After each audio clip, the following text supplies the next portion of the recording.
soft and dignified. How funny changing the tide. It feels like you already knew. That's the devil. You would never run in circles. Feels like you already knew. That's the devil. You would never run in circles. Feels like you already knew. Say you, I would never deny you. Even though your hate for me is strong, I'm not virtue. I'm the one who, but you never thought would be nothing, and now I'm not virtue. I'm the one who, but you never thought would be nothing, and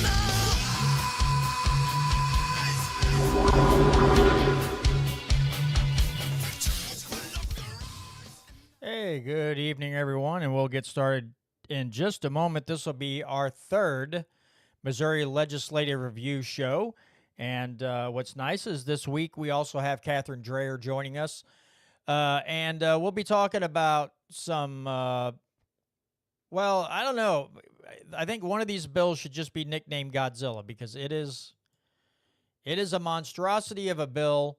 I don't know why anyone, it's like business as usual in Jeff City to pass these bills like this, and we shouldn't even be surprised anymore. But hey, that's why we're here to discuss it. So without any further ado, let me get the recording started, and we shall resume the Liberty Talk.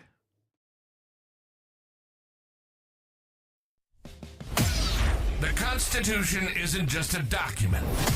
It's a blueprint for freedom. We're breaking down politics at every level, exposing government overreach, and going where the mainstream media surely won't. Join us in defending individual rights against the bureaucratic tide. You're listening to the Missouri Liberty Report.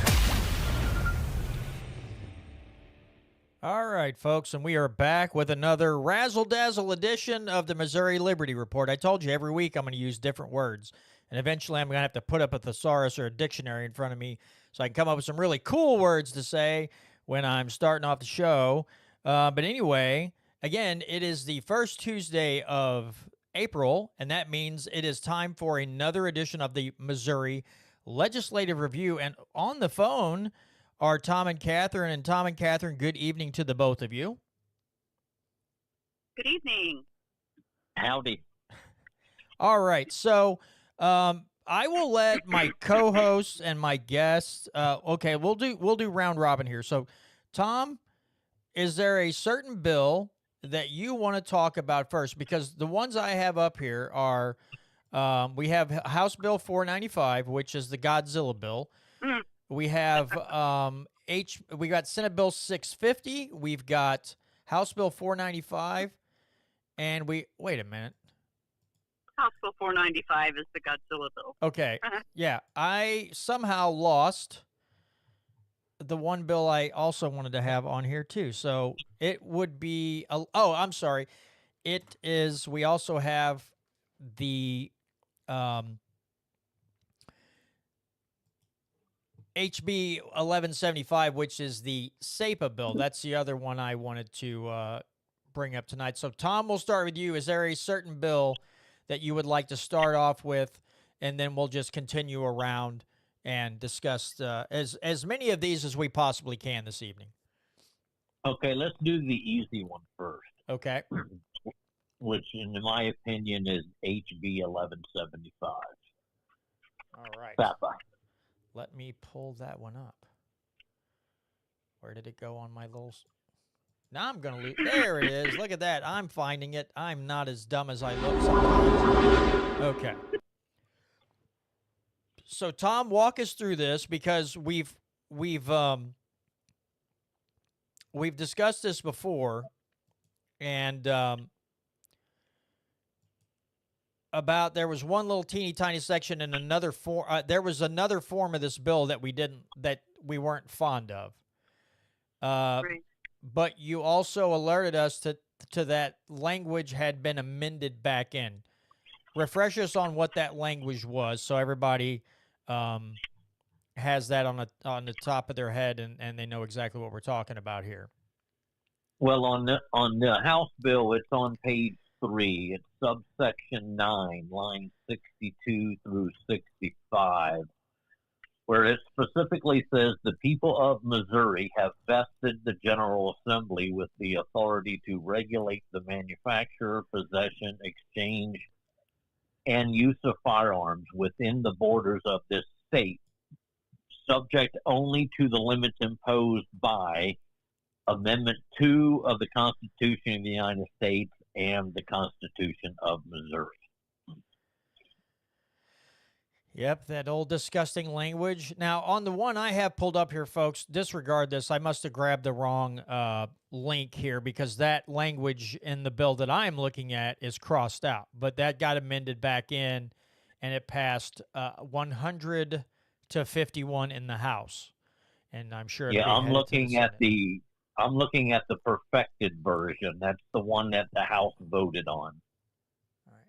I am not looking at the introduced version because that version did not have that specific language in it.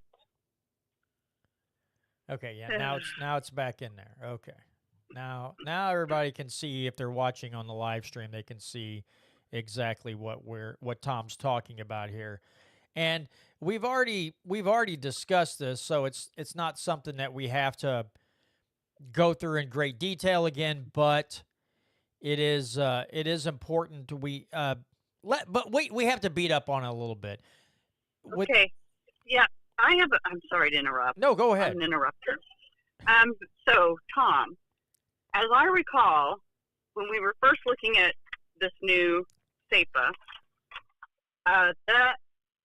that language was in the original SEPA bill, as I recall. The so Senate I'm curious. Version. Pardon? It was in the Senate version. Oh, okay, that's right. So who removed it, and then who put it back in? Well, right now we're looking at a House bill, so this is Hardwick's version. I see. Okay. Hardwick's version did not contain that language when it was introduced. Right. However, now that it's been perfected and brought to the floor for a vote, it does contain that language. And as I said the other evening on our text message, I can see this language in 3 different directions based on the way it's worded. 2 of them are not good. One of them is halfway legit. And if it's the halfway legit one, I guess I could give a little leeway on it, but I still don't like the language. Right. It is my belief that one of the ways to look at this is that the 10th Amendment is being applied here to make the case that the state of Missouri, as long as the firearm is within the state of Missouri, the state is proclaiming through our legislative body that they can regulate the manufacture, possession, exchange, and the use of firearms within the borders of this state that's covered under the state constitution.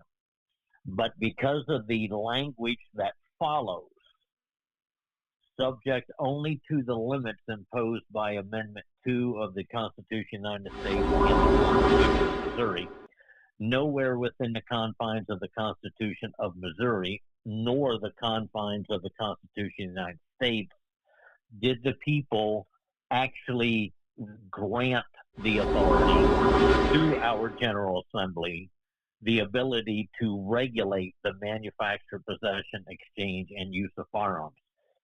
So I'm beginning to believe that language was put in there just as a mechanism to make the court happy, but since the other language is in there, subject only to the limits imposed by Amendment 2 and Article 1, Section 23, if you read either one of those, nowhere was any permission granted to do that. So it's basically a null and void statement that doesn't do anything except it gives the availability of the state to say, well, yeah, the people haven't granted us this authority, though therefore any state regulation would be null and void.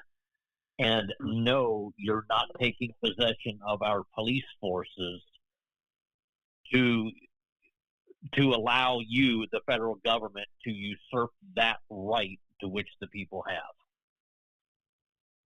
Now, I've asked Brian Wolfen to ask Rep. Hardwick about it, and I think I'm going to go tomorrow while I'm driving around in the state. I may go back and listen to the discussion that was being had on this bill, because I am of the belief that there is a reason that language is there, but it's there to exempt itself out to make it so that the court doesn't grant themselves some sort of authority that they don't have, because a lot of people don't realize that the court has no power. It requires an executive and a legislative branch and a policing agency to implement what it is that the court has determined is or isn't constitutional. If you completely ignore it, then basically what the court has opined is null and void. Okay. But we're not, I hate to say it this way, we are not educated in a manner to think that way. We more or less are educated to believe that unless the state has something written down or the governmental entity has something down, and this language may also be exempting the local political subdivisions who believe they have the authority to regulate the manufacture, possession, exchange, and the use of firearms. Well, what you're bringing up is pretty important too, Tom, because there's another bill out there on, religious freedom or whatever, and that somebody had put forth, and your point was that's already in the Constitution, and the same kind of, your same thought process there is that unless it's written down in the statutes, that people don't think it. Even the reps and senators don't think that it's exist until they put it in the statutes, and they write a law stating that things are a certain way, when if you just open up the Constitution, it's already there. And, the document they're supposed to follow, the ones they swear an oath to uphold and defend, it's already there. So why have I guess the question is, and you've already said it, Tom, it's the ignorance of reps, it's ignorance of a lot of people, that, you don't have to have a state statute here to make things so. And if the people believe that, then that's where this, our rights come from the government, not that they're, self-evident or given to us by or endowed to us by our Creator.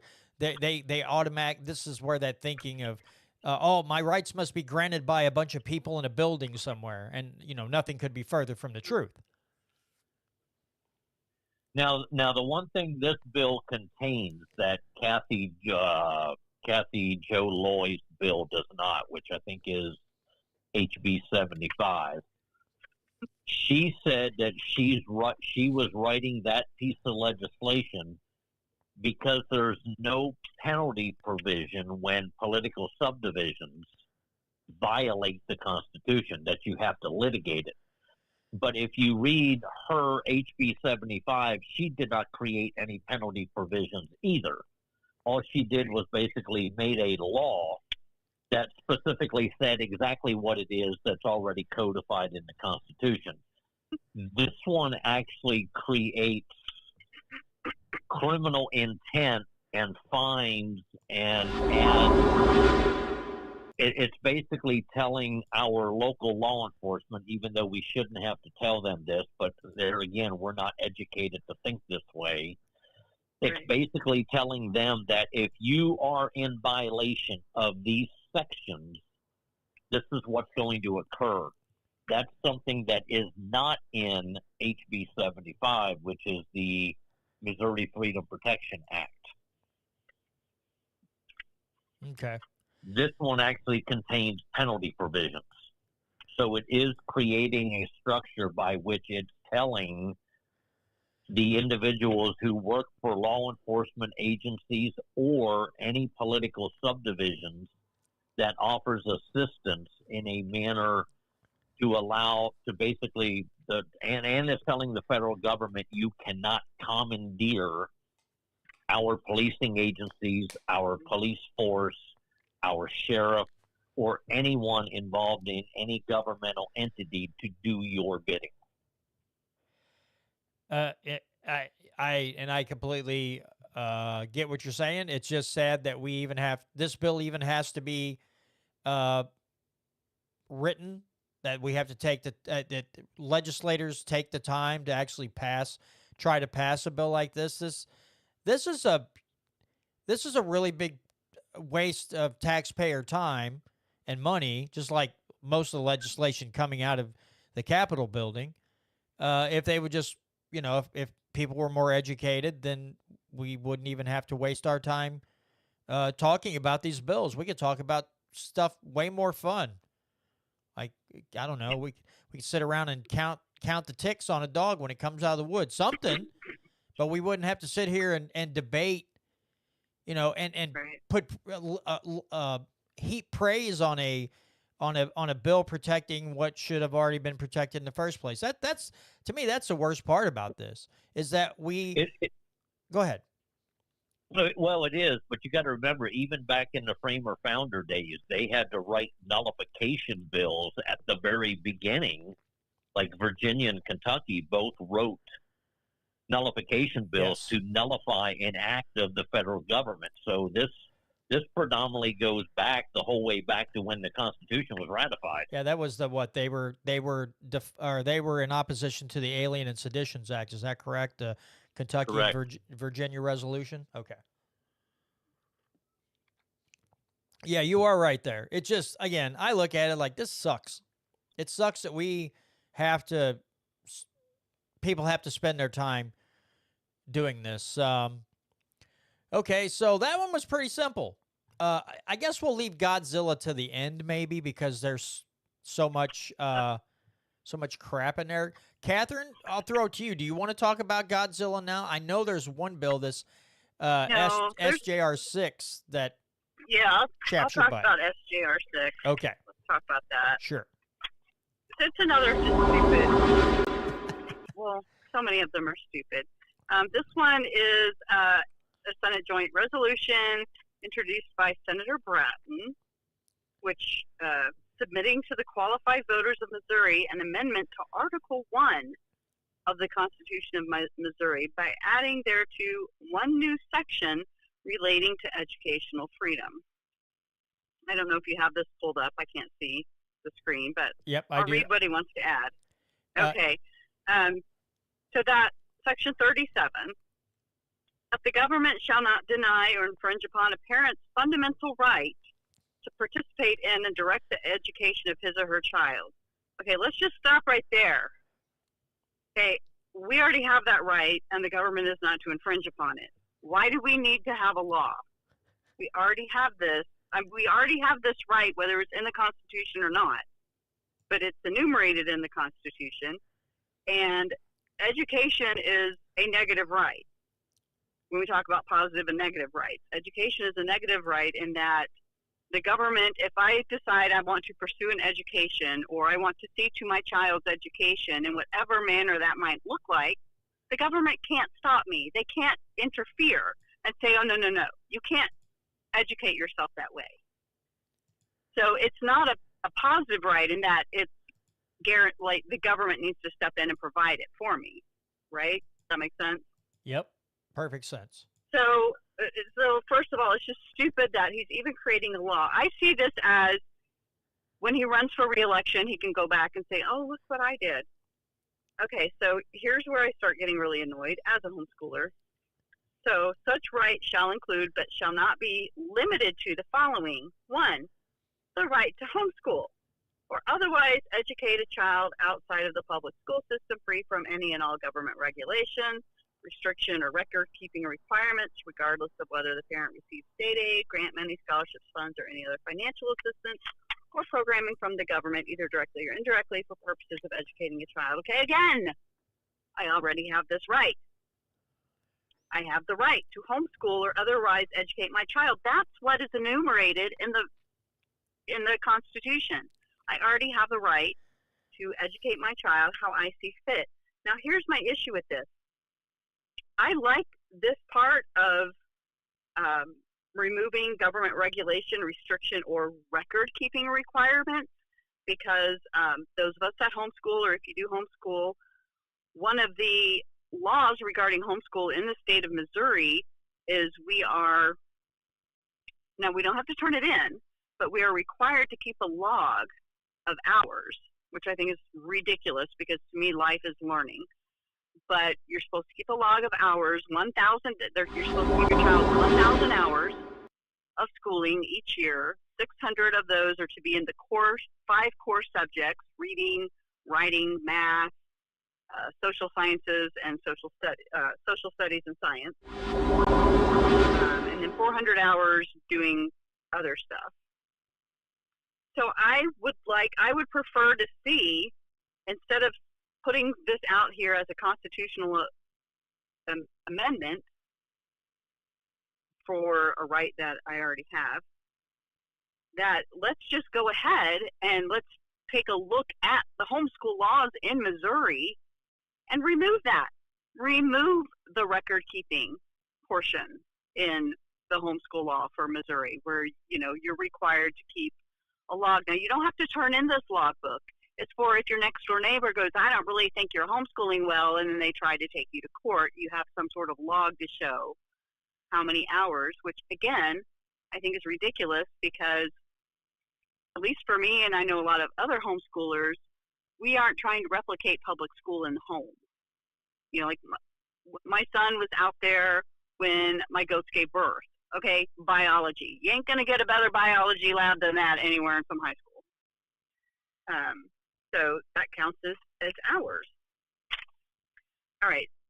And so, again, it just goes on. The right to educate a child in a public school that does not teach students or train teachers. Anyway, when you go through it all, to me, this is it's pointless. I think it's just a feel good. Senator Bratton can pat himself on the back if this actually makes it through and say, look what I did for education. I've amended Article 1 of the Constitution by allowing you educational freedom. That, oh my gosh, like we were just talking about, that people don't think about this correctly. You already have that right. It didn't even need to be enumerated in the Constitution. You have that right. And it certainly doesn't need to be an amendment to the Constitution. So anyway, that's just my big deal about that. It's, again, a waste of time. Well, Brandon, were you going to say something? Your mic's not on.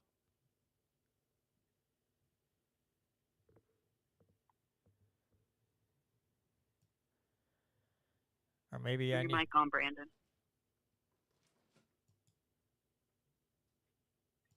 Yep, we have lost his audio somehow.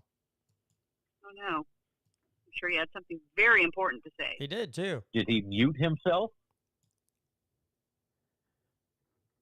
Nothing.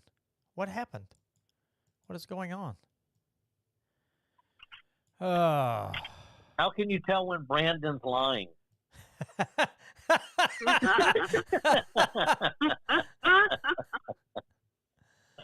Oh my goodness. Right. Yeah. What happened? Oh. I'm getting a little bit of feedback from you, Brandon. Can you hear me now? Yeah. There you go. Okay, awesome. I was going to say about this bill is that you can tell it's one of the, like Catherine was saying, he's going to use this bill as like, look what I did for education, blah, blah, blah. Um, Something that makes me also think along those lines is that it's got sections in there about, um, it's at the on the second page, starts at line 17. It says the right to educate a child in a public school that does not teach students or train teachers or other staff members on critical race theory, such as such term is defined by law, or any concept that promotes the idea that an individual by virtue of race, religion, or gender is inherently racist, sexist, or oppressive, whether consciously or unconsciously, or diversity, equity, and inclusion, as such term is defined by law, or any concept that promotes differential treatment of individuals based on race, gender, religion, ethnicity, or sexual preference. So again, it's like one of those Republican talking points they go after. So they can be like, we got DEI and critical race theory out of schools, which again, I'm not arguing that that's not a bad thing, but I mean, you're telling schools what they can and can't teach at the federal level, which I understand it's a public school, but like, it's one of those things where Republicans are going to chalk this up as a win without accomplishing much. Yeah.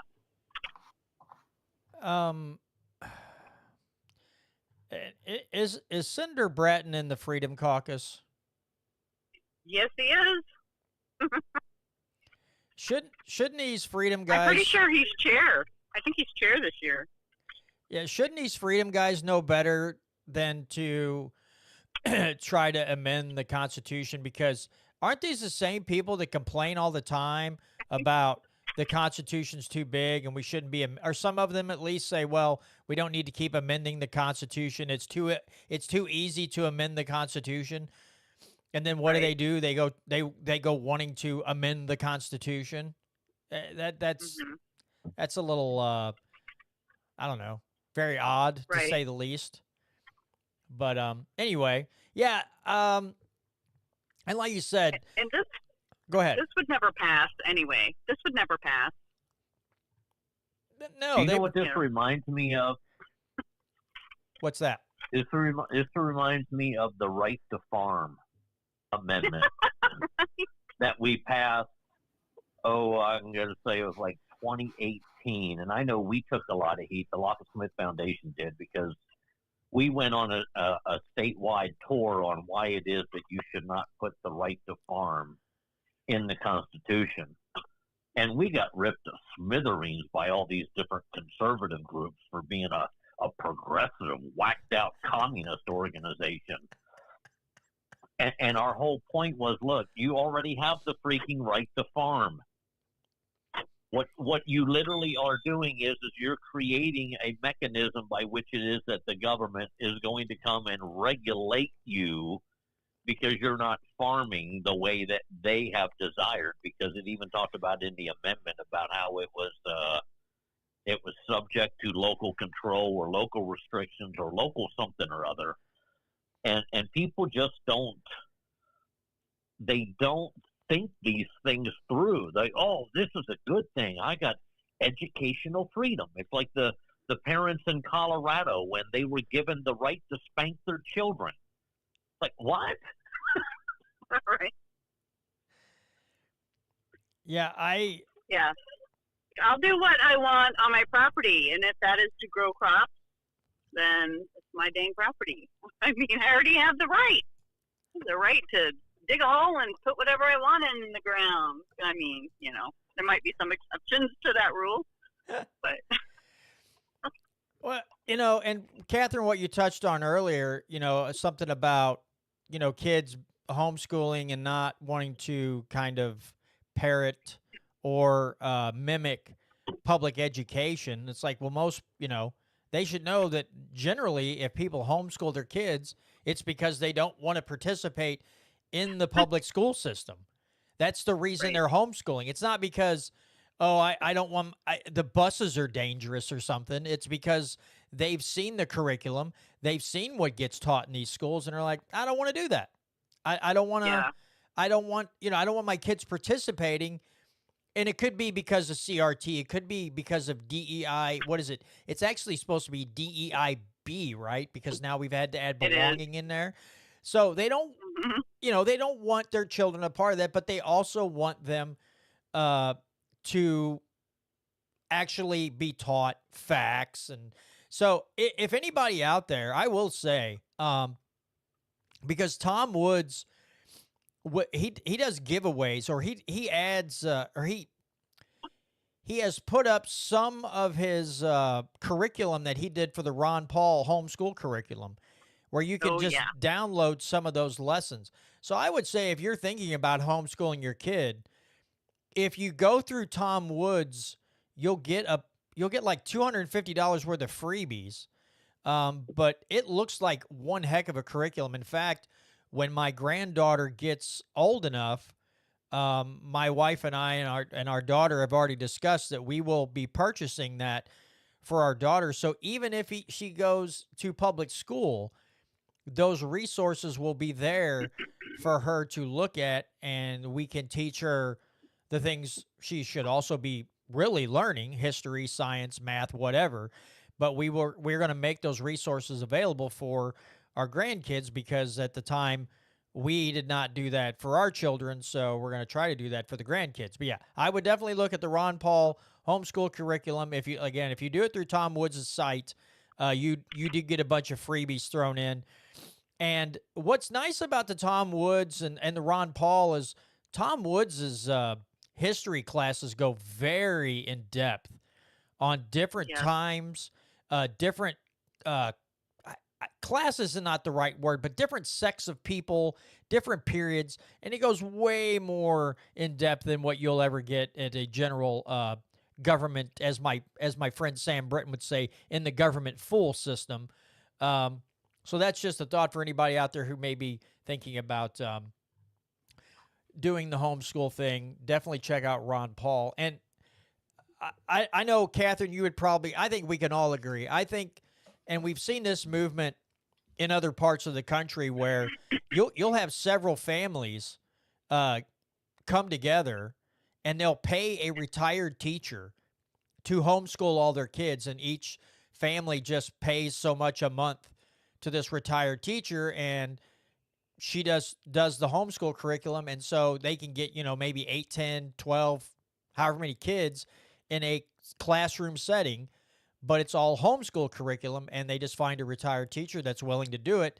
And I hope we kind of see some of those movements grow across the country, where people just kind of take the approach of, I don't even want my kids stepping foot in that building, at all, really. Maybe if they can do some sports or something like that, but other than that, I don't want my kids involved in anything that has to do with public schools. So I hope it.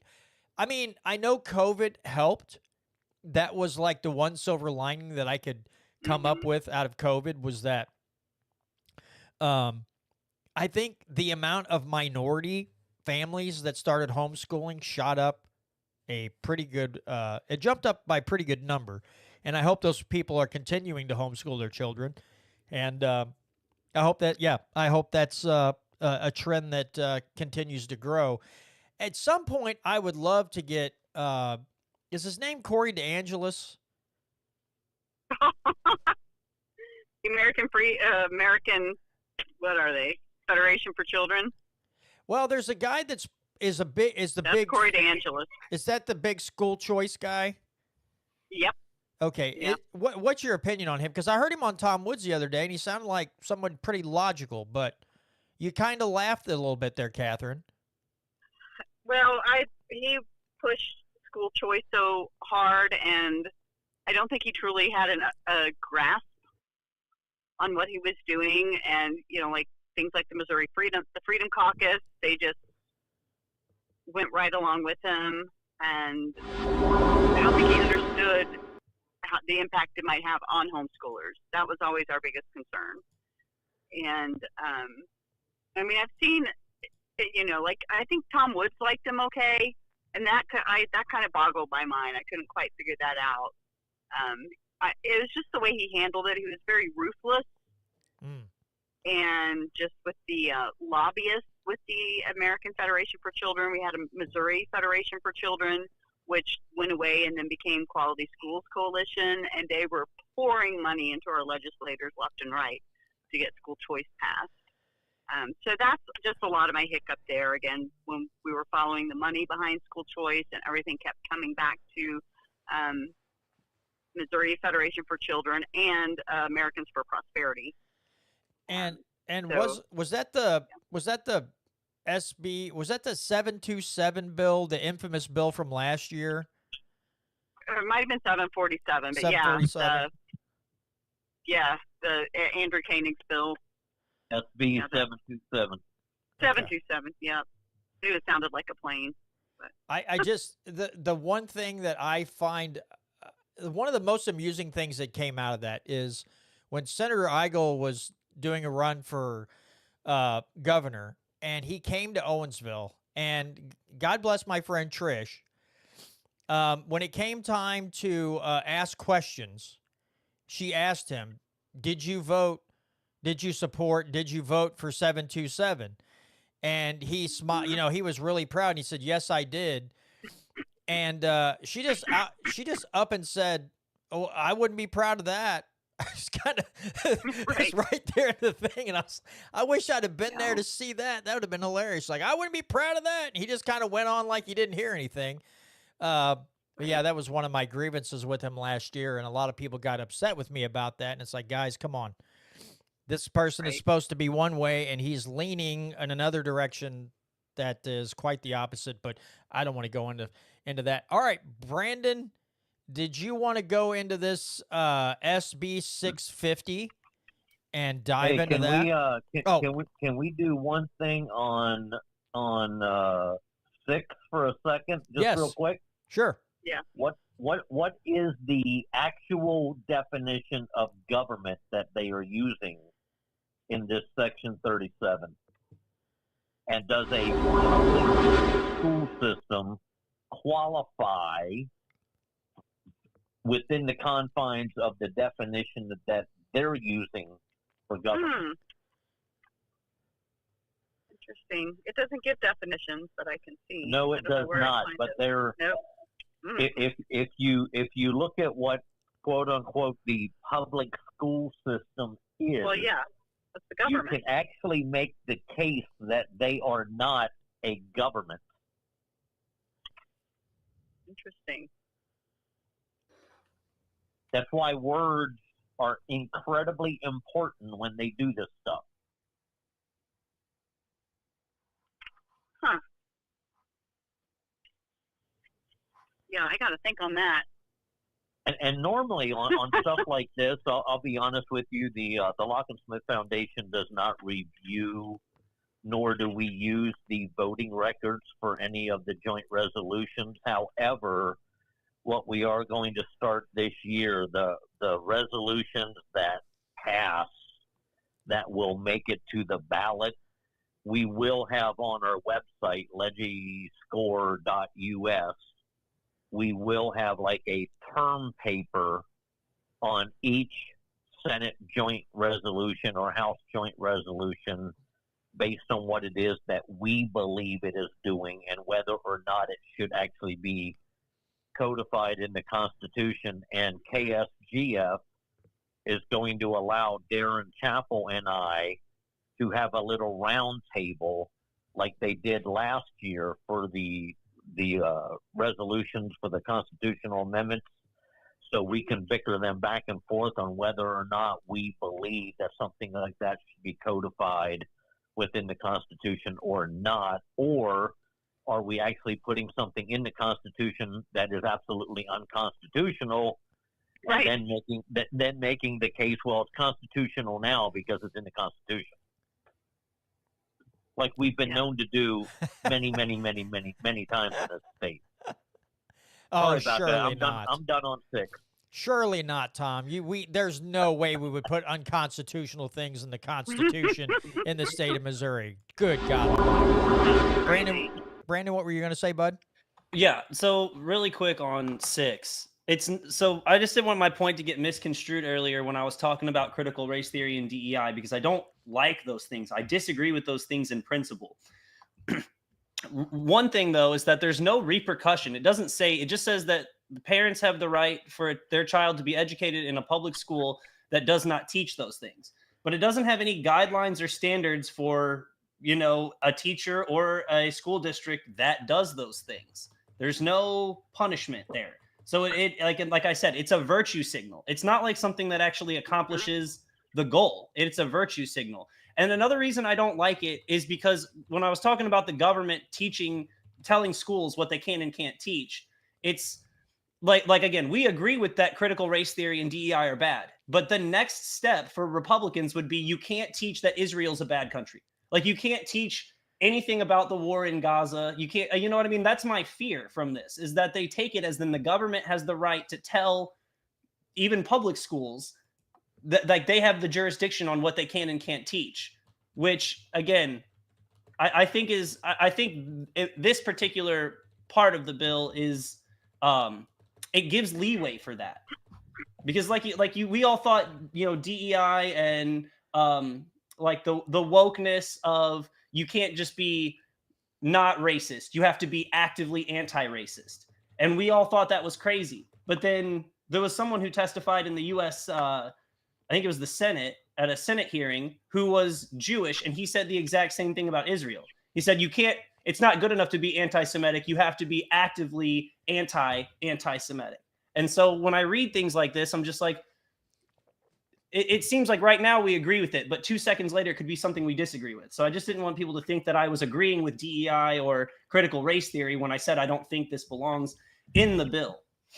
But that was Right. Oh, I don't agree with 6. It needs to go down in a flaming defeat. It does.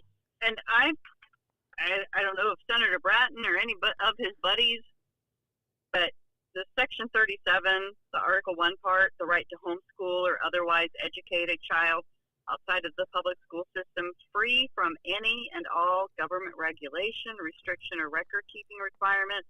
Okay, if that's how you really feel, Senator Bratton, then just please repeal Missouri homeschool law, and it would take care of that.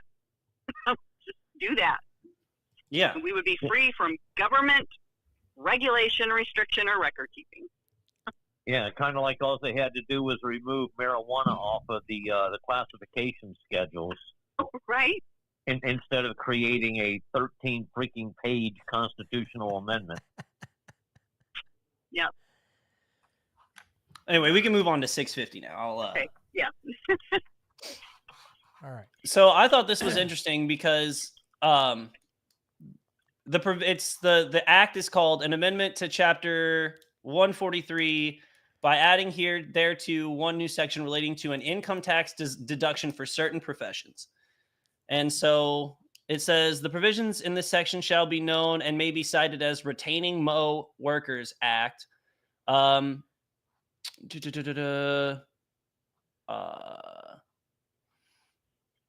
says, for all tax years beginning on or after January 1st, 2026, to the extent included in federal adjusted gross income, the first $100,000 of a taxpayer's income earned as a qualifying employee shall be subtracted from the taxpayer's federal adjusted gross income. So that is at the very bottom of page 3. It's the very end of the bill. But the people included in this are childcare providers, first responders, peace officers, federal law enforcement officers, firefighters, paramedics or emergency medical technicians, and laborers, which includes NAICS Sector 22, 31 through 33, 48 through 49. So all these different machinist workers, I think NAICS U.S. Industry 183930, I think that has to do with unions, nurses, nursing home employees, veterans of the military, any laborer, teachers, public school or private school. And so what I'm asking for clarification, I guess, is so this bill eliminates the federal income tax. Like it's not federal adjusted gross income. Does that only apply to your state income taxes though, or does that apply to your federal income taxes? It would only apply to the state. It's unconstitutional as all get out, but Yeah. although I qualify in 3 areas, so I actually like this piece of legislation.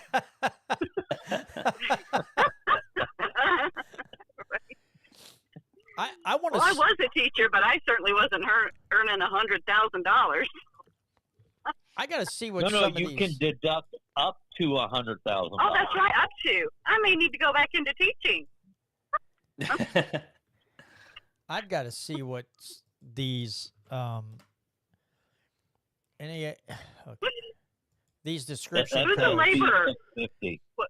What's the definition of a laborer? Because I do So- a lot of laboring.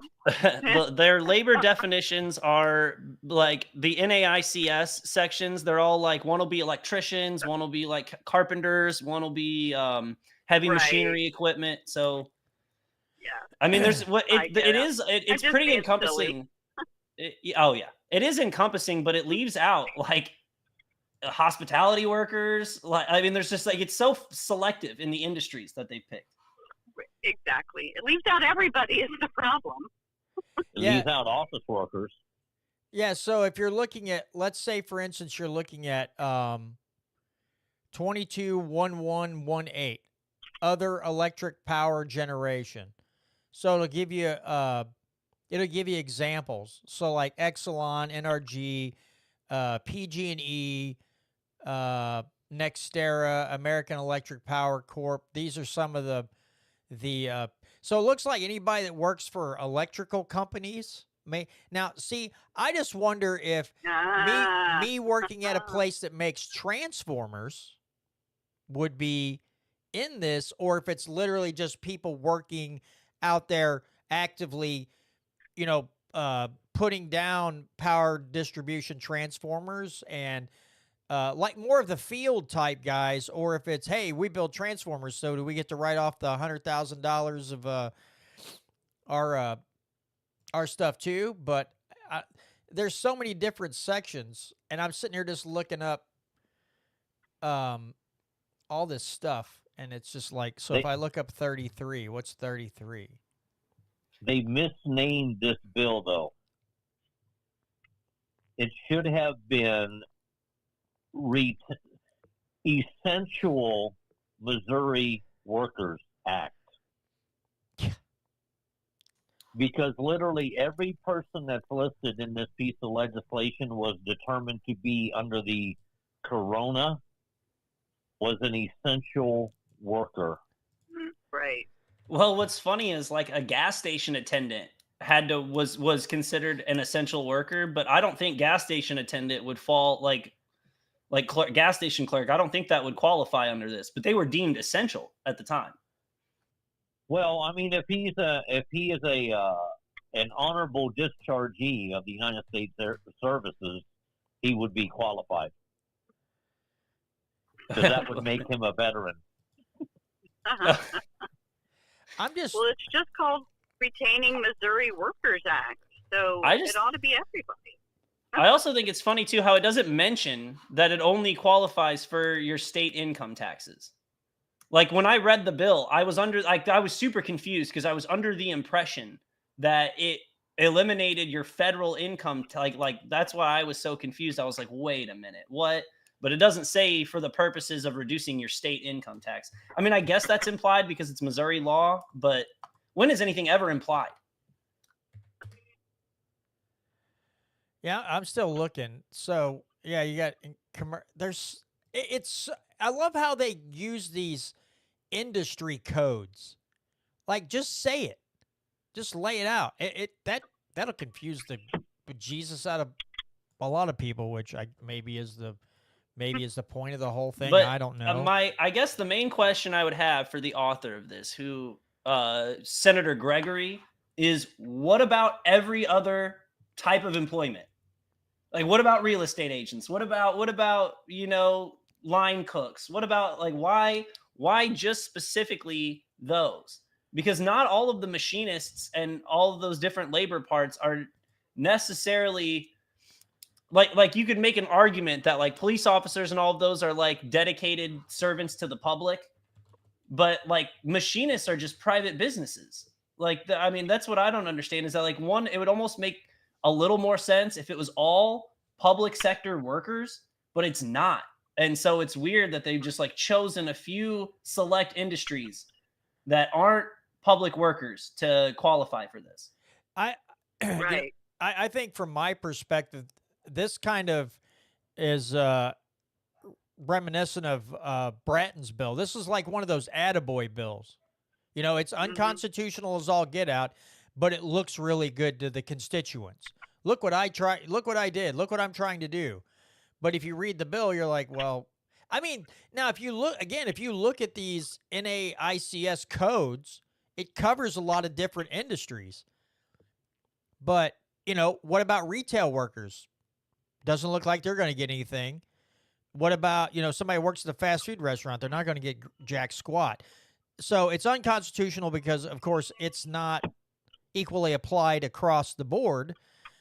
This reminds me of enhanced enterprise zones, where municipalities would give a tax break to industry if they were going to hire so many new people, if their payroll was a certain size, all these different things. What was bad about enhanced enterprise zone, which I tried to get across in the Owensville paper, I actually wrote a letter to the editor, and then someone from the Merrimack Regional Planning Commission wrote a rebuttal letter saying how wrong I was, and that why like retail businesses shouldn't be getting this tax break because they were seasonal. I'm like, so a clothing store is seasonal? That doesn't make any freaking sense. And then I also wrote a rebuttal to his rebuttal, which the local paper did not put in the paper. They didn't print that one. But it's just like, it kind of reminds me of the same thing. It's just government picking winners and losers, and I'm not a big fan here. And not to mention the fact those enhanced enterprise zones were abused by so many corporations, because let's say the agreement was you got 5 years of tax exemption, or you got a little bit of a tax abatement, right?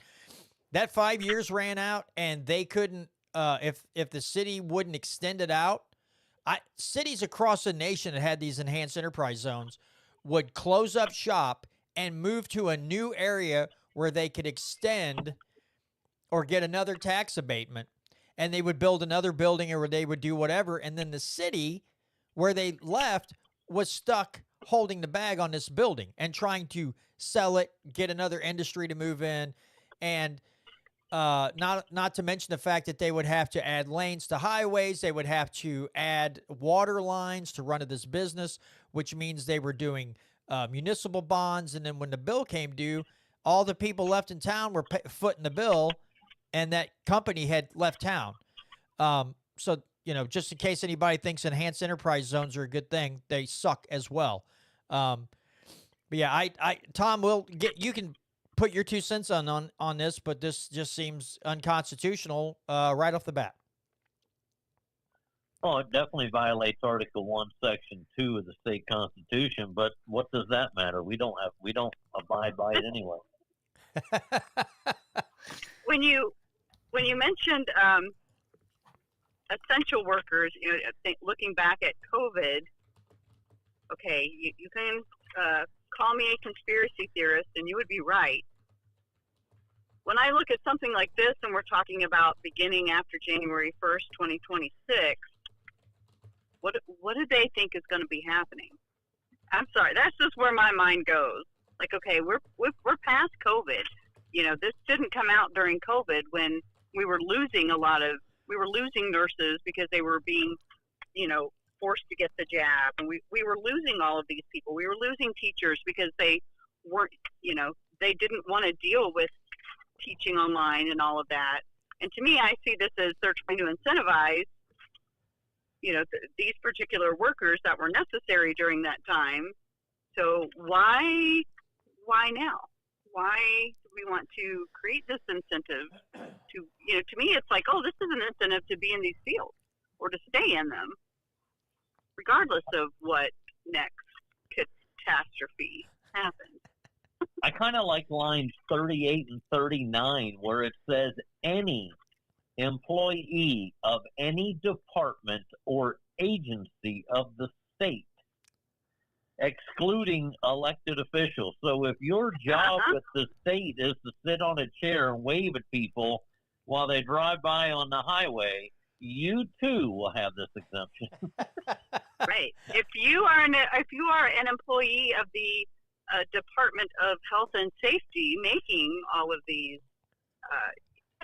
well, you can't call them laws because they don't make laws, but everybody thought that they were making laws, making all these mandates that you have to wear masks and you have to do this and that. You know, well, you get your, you know, you get some of your income, you know. You get a little more of your income than the rest of us. You know, this is what blows my mind. These Republicans wonder why we beat up on them so bad, but they do this. They're supposed, you know, their platform supposedly is smaller government, lower taxes, and all this. But then they pull this and they nitpick who's going to get the tax breaks.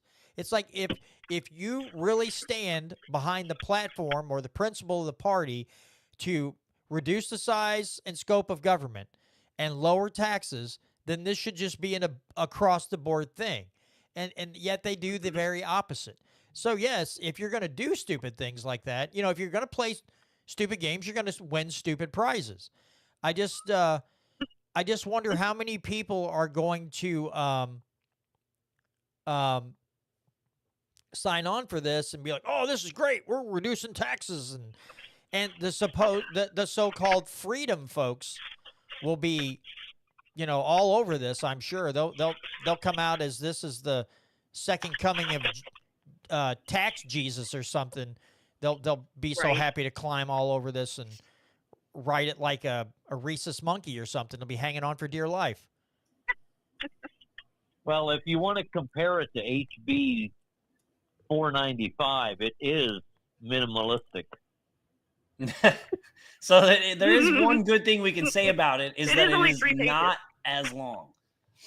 That's right. It's only 3 pages compared to what? 495? 70? 60 something. 70, that's right. Yeah, I think Something more like that. people need to take cues from Thomas Massey. Like when he introduces a bill to eliminate the Department of Education, it's literally like 3 sentences. This bill is, you know, hereby to eliminate the Department of Education. Done. All right. So, Quick, easy, and straight to the point. We need more Massey-type bills here in Missouri. I mean, 3 pages is pretty good for this state at times because when we come up on Brad Christ's Godzilla bill, then, you know, I don't remember how many pages is in that bill, but it's god awful, and I don't know, guys. This every day, sometimes you sit here, we do these legislative review shows, and you think, I don't know if I can get any more disappointed, and then they do this, and you're like, oh wait, I guess I was wrong. I don't know if we invented a drinking game.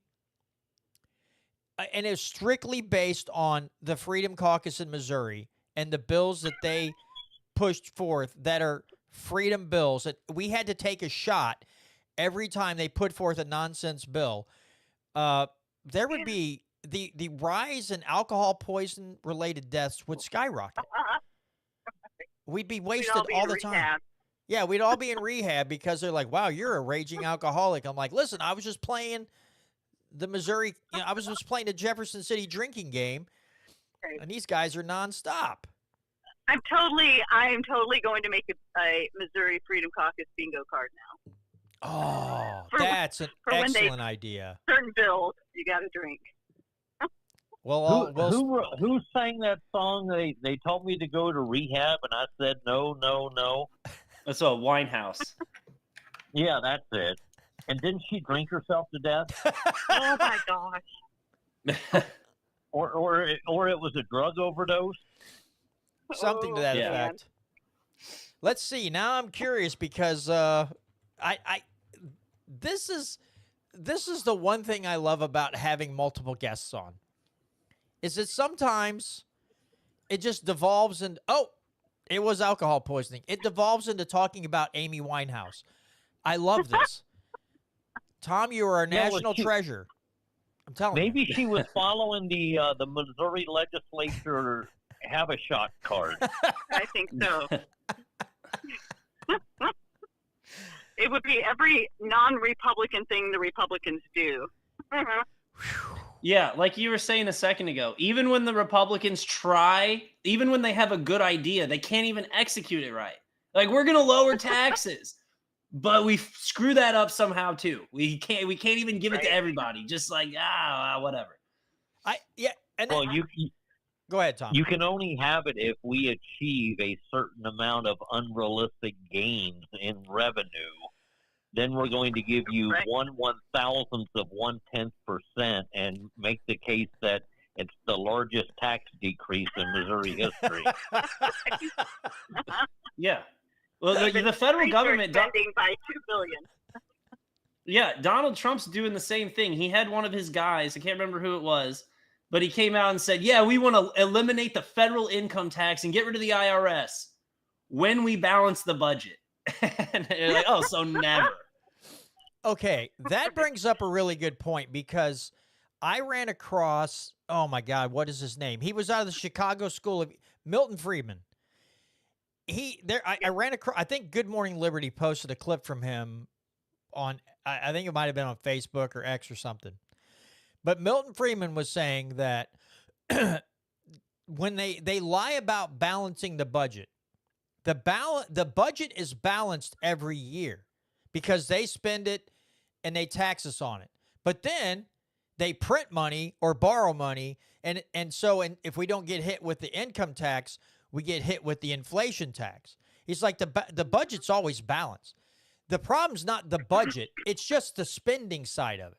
You know, they keep spending and borrowing and printing, and we keep paying higher and higher tax amounts, but it's kind of balanced every year, which is a different way of looking at it. I like some of Milton Friedman's things that he's done.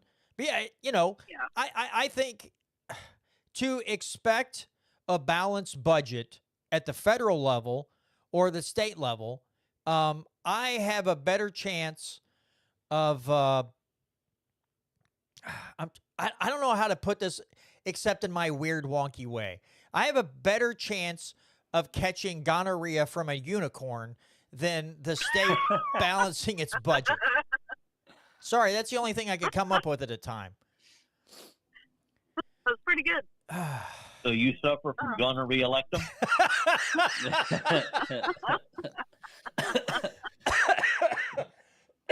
I pushed out so much oxygen I got lightheaded on that one. Good job, Tom. Holy crap.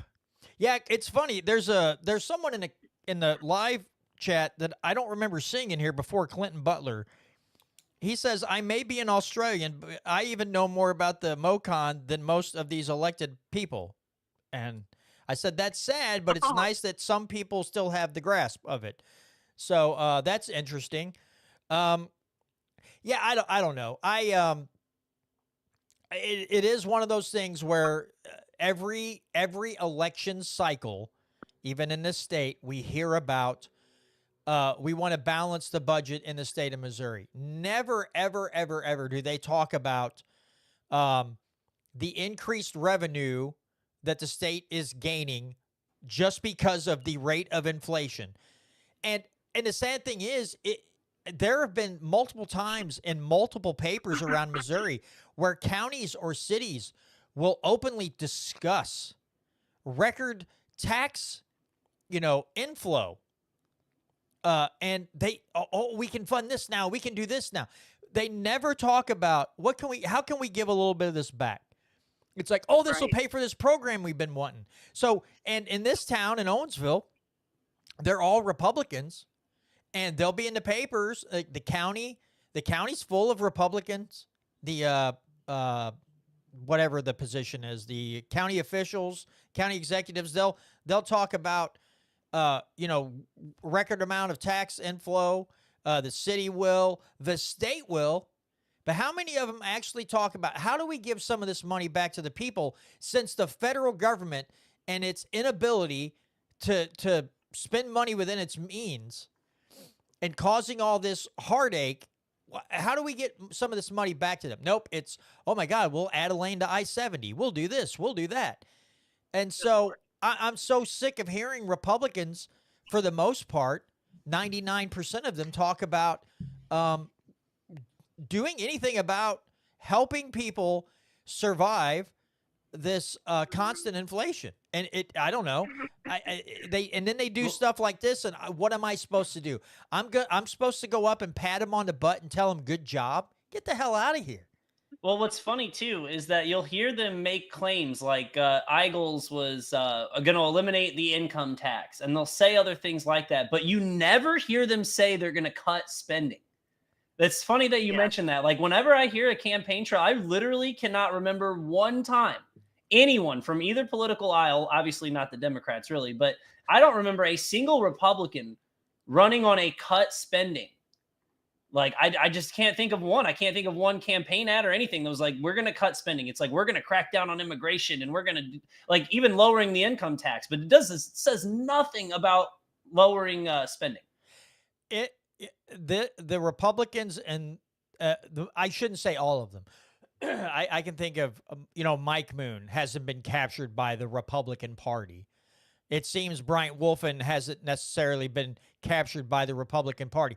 But most of the Republicans in this state are captured by the national level, and their talking points are the same as people running for Congress or running for national office. We got to defeat China. We got to, again, illegal immigration and China are the two. In 2024 were huge, and 2020 and 2022, China and immigrants. And so at the state level we had that, and at the national level we had it. And so they've been captured, and it's like I literally assume they get emails saying, if you're going to run for office, these are the things we want you to talk about. And it's like go ahead. I want to hold up a poster. You've seen these pictures, right? We're like, I'm going to hold up a poster of a body, and you point on this body where China has hurt you. Yeah, like it's like that doll. Where's the pain? Yeah, it's like that doll from the meme on the South Park meme. Point to the doll where whoever hurt you. Yeah, exactly right. Where did China hurt you? And it's like only in your little mind, because you're so influenced and I love talking to maybe relatives or something that I know lean Republican, and I love having these conversations with them and bringing up these things, because if they're sitting down, whether they're sitting down or they're standing up, you get to see them kind of like wiggle a little bit. You can see them squirm. It's making them uncomfortable, but it's like I literally have valid points, and I do, and you're choosing. When you're supporting these people, you're choosing to ignore some of these glaring issues that are there. And so it's almost a sick form of entertainment anymore when talking to people about certain subjects. And another one, for example, being at work, and somebody brought up not too long after October 7th, like a month or two after the October 7th thing with Israel, and somebody's like, well, the Bible says you have to support, and I was like, it doesn't mean we have to support them just committing a genocide. He's like, well, are you sure? I'm like, yeah, I'm pretty sure. I'm pretty sure I don't have to support a genocide. I might be odd in my thinking, but yeah, I'm pretty sure. But I remember back in 2002 when we were going to invade Iraq, and John Hagee, a pastor on TV, had the crowd whipped into a frenzy saying that Iraq was the new Babylon and they had to destroy it, and everybody was clapping. So there's a lot of people who are supposedly conservative or Republican that are still having trouble grasping small government, the role of government, and like Brandon was talking about, actually tackling spending and actually cutting the budgets of every agency, not the natural increase that they get every year, but actually taking that plus some percentage a year and getting them into a more, tolerable size, which technically would be zero. But if you cut them cut down to 30%, I'd be happy with that. What were you going to say, Brandon? Oh, I was just going to say, along the same lines you had, I had to hit, this was earlier today. It was a guy is a customer at my work. He's a big Trump guy, and he's always got his Trump hat on. And I was like, out with Thomas Massey, in with Lindsey Graham, right? Because Donald Trump did the whole Lindsey Graham. And I was like, we support Lindsey Graham, not Thomas Massey, right? And he was so embarrassed. He was like, dude, no. I was like, yeah. All right. Shall we get into the Godzilla bill now? Let's see how many pages. It is 68. You say 68? Yep. Now, why does mine I thought show? about printing it and just couldn't. I couldn't do it. Okay, Waste so that much paper. I've got all this screwed up because I'm showing 27 on my screen. That's the introduced version. God bless Right? America. How do I keep screwing this up, guys? Go to So do you guys want me to perfected. read this whole thing start to finish real quick? Yeah, please don't. Yes. Please, God, don't. Please, God, don't. All right. If this show was a little later and people were getting ready for bed, that would be a nice little snooze fest. I could do a 10-part docu-series, maybe. 2 hours apiece. Okay. For perfection. That's just the votes. Where the heck's the bill? Come on. Oh, latest bill. There we go. By God, I'll get it together sometime. Maybe. How do I go full screen?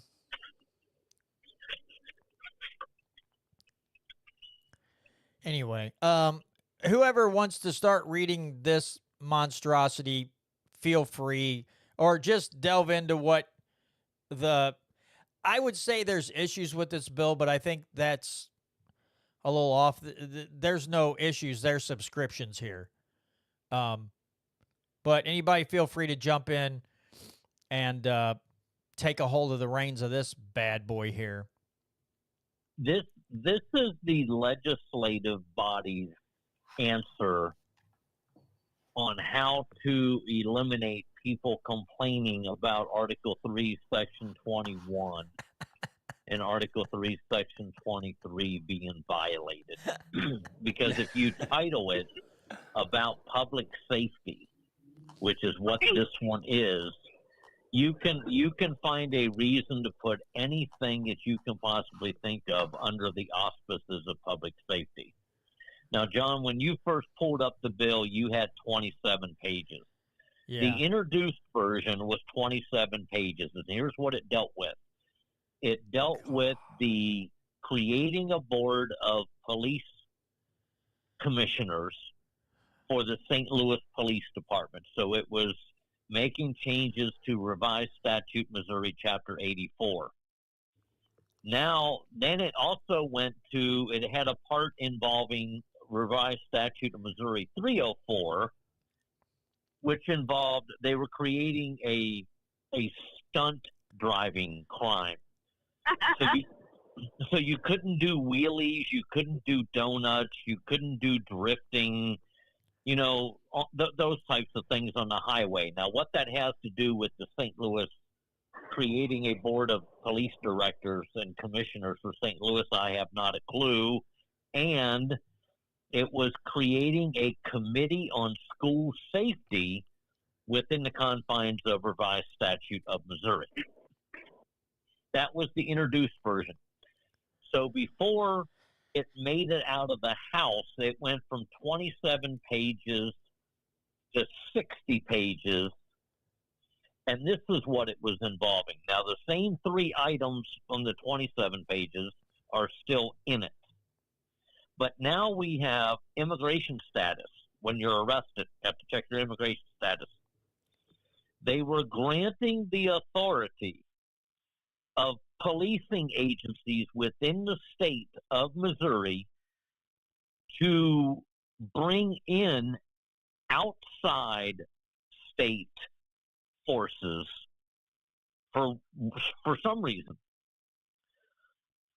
They had interlock devices for when you have been pulled over for DWI. They also had stunt driving. They had use of controlled substances. They had restraints for pregnant women. Should they be arrested or should they be in jail? You had electronic monitoring. You had criminal informants, sex trafficking, endangering the welfare of a child, obstruction of government operations. Post certification for the St. Louis County Sheriff. Committee on School Safety. We have, and this is the most important part of this bill, the Missing and Murdered African American Women and Girls Task Force. And we have a section on wrongful conviction. So if you committed a crime and then that crime is later determined that you did not do it, the state is creating a fund to be able to pay you off in a manner because basically your rights were taken away from you. And they at this point, I don't think the state gives, well, the state being us, the taxpayers, people who have been wrongfully convicted, they don't get anything. They just get told, get on out of here, go do whatever you need to do.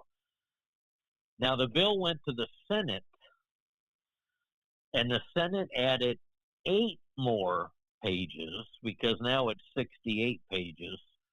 They've also added an emergency clause for certain sections, for certain penalty provisions.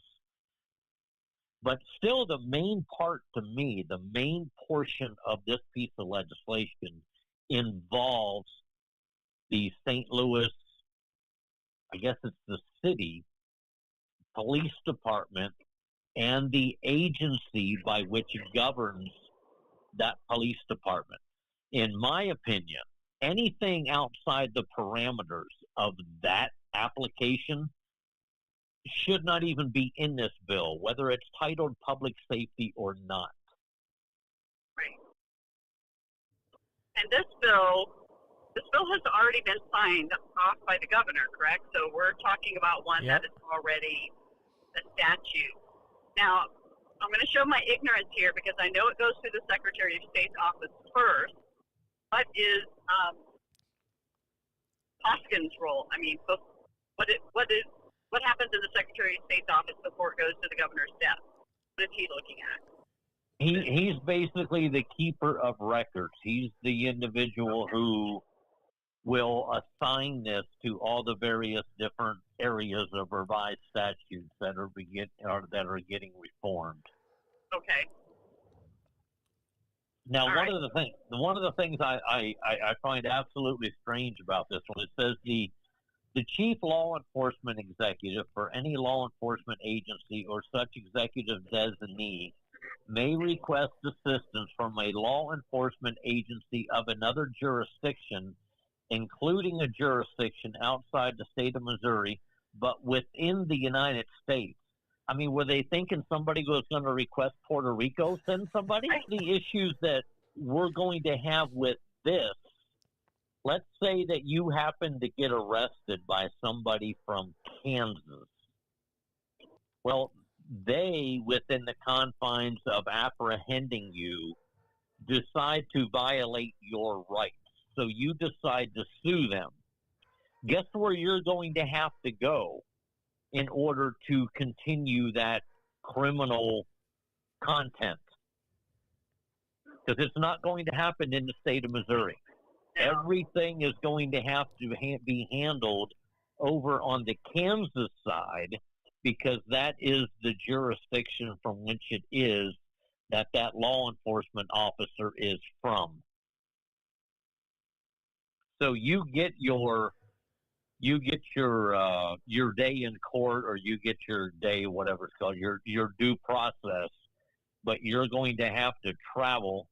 Let's say if they're from Kansas, you're going to have to travel to Kansas to get your due process, when in reality you were arrested in the state of Missouri and you are a Missouri citizen. I know Brandon will like that part. Oh, God. And it looks like they're talking. I was just going through this here a little bit as you were talking, Tom. Something about salaries given if they provide data. You know, they get $2,000, $3,000, $5,000. for prosecutors that supply certain data and all. Good God Almighty! I like this one. I like 191.1 or 1005. No individual or entity shall knowingly open, lease, rent, own, use, maintain, manage, operate, or control a public or private facility, site, or building for the purpose, in part or in whole, of allowing individuals to self-administer pre-obtained controlled substances, the possession of which by the individual is punishable under Section 579.105 and is not otherwise authorized by Chapters 195 and 579. This section shall not apply to any healthcare facility licensed pursuant to Chapter 197 or 198. Provides medical assistance or monitoring to individuals who have self-administered controlled substances. Provides sterile injection supplies. Collects used hypodermic needles and syringes, or provides secure hypodermic needle and syringe disposal services. I guess they don't want us being like L.A. and San Francisco. Which that's a whole new thing. Okay. So then we have jails shall provide inmates with reasonable access to phone services during an inmate's term of confinement, except phone access may be restricted as a disciplinary measure. I thought you already got your phone call. Yeah, and on that note, I just have to gripe for a minute. Sure. Because I'm curious to see what's going to happen. So our sheriff's department, once again, put out today, they want a half-cent sales tax passed. And I know for a fact that the inmates at our jail have tablets. And I asked them about that, and they said, well, they have a right to have access to the outside world. And I'm like, but with a tablet? So my tax dollars are paying for a tablet for each individual in our jail? And you want more money from me? Sorry. I know that's kind of a little different rant, but I was like, no. I mean, access to an outside world, right? You get a phone call. You can call them. I didn't. Yeah, Go ahead, Tom. free phone call is the first one. Yeah. When you call somebody to let them know that you're in jail, yada yada yada yada. Any call thereafter is billed to you. Gotcha. Right. But now I'm paying for, Gateway Fiber for them to have tablets and paying for the tablets. Hey, look at it this way, Catherine. You can drive down to where the jail was at, sit outside with your computer, and you can suck off their internet. Oh, there you go. They'll be like, what's this car doing here every day? So I have a question. It says, this is on page 10. It says beginning March 31st, 2028 and March 31st of each year thereafter, and then goes on to list a bunch of stuff. And then that runs into the creation of the board for the, I guess, St. Louis Police Commission or whatever. Does that say that, does it say that it's not going into effect until 2028, or is that just that one specific part talking about, where was it? That's that one specific part. Okay, talking about the statewide reporting. Okay. Yes. All right. So when does it say when the commission would take effect, or would it be effective immediately, or did I miss that? Well, the commission needs to be appointed based on the criteria that's laid out in this piece of legislation. So in August, when this becomes law, then they will start. I would imagine the governor right now, since he already signed it, is making the application of who should and should not be on this commission. Okay. This is another thing I find interesting, because I saw that in the bill that was introduced, that it was the governor making the appointments. I couldn't find that in the perfected bill, but so I assume it's the same. And this is the problem with the Republican mindset that we have, and why I seriously, I'm about ready to just start voting Democrat. Because they make these bills and they pass these bills and they assume Republicans are always going to have control. that we're always going to have a Republican governor, or I think there was something in there about the mayor of St. Louis also picks somebody, I think, on this board. But just the mentality that, okay, it's all going to be okay now. We fixed it. And anyway, I just think they don't see any end to their reign as Republicans. And so when they pass these sorts of things, it never crosses their mind that someday we could have a Democrat governor and things will end up looking a whole lot different. Yeah, and I think that's anytime bills like this come through, or it could be what the heck do they call it? Executive orders and all these things. They do these executive orders to look like they're super tough on something, and not realizing that, like you said, Catherine, that what happens if the Democrats take over at some point? What then? They never, again, it's all about intent. It's not the outcome. Like, those darn Democrats are never going to win, and they won't be able to abuse this power like we do. There's nothing to worry about. And then a lot of people support it with that same mentality. They don't ever think about what happens when the other party that we don't like gets a hold of these measures, and they do it, the old switcheroo. What then? They don't think about stuff like that. It drives me absolutely crazy, because it's like, come on, guys, you got to be a little smarter than this. Yeah, this bill, these executive orders, they're done on a whim. Someone pulls something magical out of their behind, and people like clap like retarded seals, and then we're all supposed to go, oh, that was freaking awesome, good job.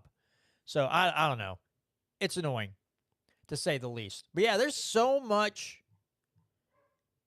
God, can you imagine if you had to handwrite these bills like back in the old days? God, carpal tunnel would be just so pervasive. And then we'd get taxed on the medical services we'd have to provide for all the carpal tunnel these guys get from writing these freaking ginormous bills.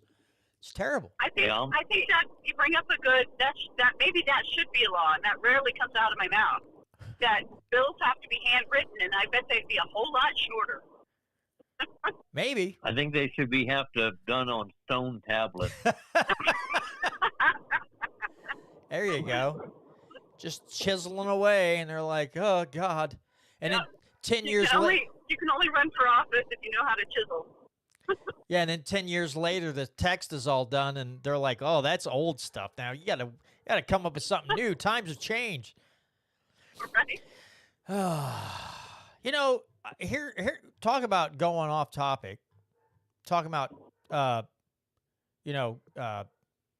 doing stuff on stone tablets.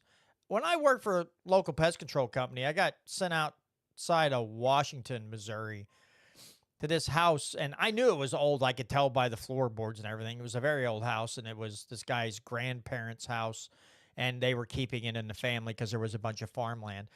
So it was a stone house. Like the outside was all stone. And so I'm finishing up for the day, and the guy that had given me the key to get in there and everything else was like, hey, he comes out holding this tool. And he goes, you know what this is? And I have no idea. He goes, this is what my grandfather. So he points down across you have to go across the yard and then over a fence and way down across this field, and there was a bluff. And he goes, my grandfather used this tool, him and one of his friends, and he goes, every stone on the outside of this house was taken from that bluff and then hauled all the way up here. And it was a 2-story house. So it wasn't like single-story dwelling. It was a 2-story house. And he said, yeah, he wanted the stones to be a certain way, but his friend told him, hey, if we do that, it's going to be it's going to take another extra year to finish up. So he decided not to do it. And then they got the house all done and everybody moved in. And then like 2 years later, he passed away. But this was like, it was either it might have been his great-grandfather. But anyway, we're talking like 6 years after the Civil War is when this thing was built. And the stonework was all very uniform looking and everything else. And he had this crazy little tool that they would just sit there and smack into the rock and cut each stone out and then pull it out and built this whole house. And I was blown away. I'm like, God, the patience of people back then.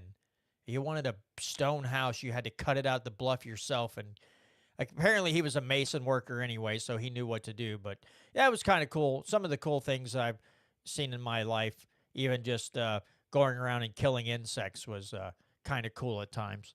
I again, way off topic, but just brought that to mind. Well, that's what Thomas Massey did, didn't he? Yes, he went and pulled everything from a creek, and all the flooring in his house was from the creek. The log structure was all trees that were down on his property.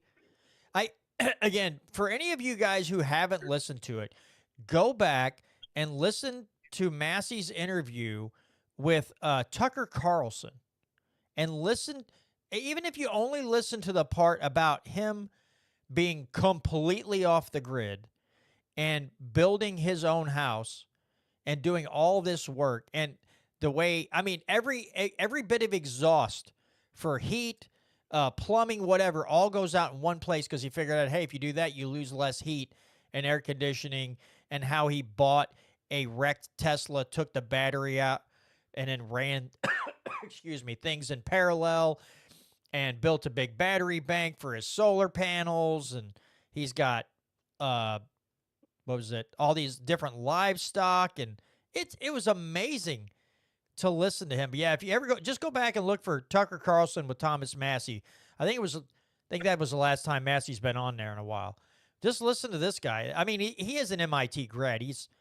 The guy is sharp.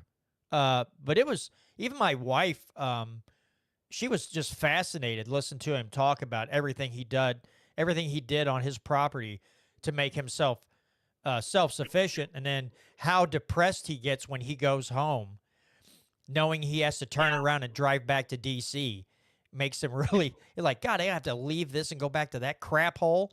So that was funny too. Just, I don't know. Massey just seems like if the founders were to rise from their graves, Massey would be like the one guy that they could relate to as far as ingenuity, self-sufficiency, and everything else. Or you're like, hey, you want to hang around here? You can hang around with us. And he'd probably like, I'd rather hang out with you guys. These freaking sick freaks that I have to deal with every day are dragging, they're sucking out my will to live. So yeah, I think the founders would probably like Massey quite a bit, but that's just my opinion. Yeah. What I think's been awesome about this Massey transition is there's a lot of like liberal journalists. I mean, they'll even tell you they're liberal, like Jimmy Dore, Glenn Greenwald, Max Blumenthal. They're all coming around to Thomas Massey, which is just like the last thing like a big government liberal would want. But he's just so incorruptible. Like, he's so honest and doesn't take money from bad special interests. And it's interesting to see all of these like classical, almost socialist thinking journalists and commentators all starting to be like, well, at least he's the most principled, honest guy in the whole U.S. Congress. I think it's pretty cool to see, actually. It reminds me when Ron Paul ran, excuse me, in 2012, and Jon Stewart had a segment on his show because he was showing how like Fox News was just like ignoring Ron Paul. It was like so-and-so's in second place, and then in fourth, it was this, and he's like, behind who? Behind who? Ron Paul sitting there in third place, and Stewart's like, this guy, and even they were like, but that was, war on terrorism and everything's going on, and all the fanboys of all the war on terrorism and everything. I mean, I have to say, I thoroughly enjoyed after one of those debates when Ron Paul sat down with, big conservative talk show host, Hannity? Sean Hannity. And Hannity's like, I think you're wrong. And he's like, oh, have you read this, and this?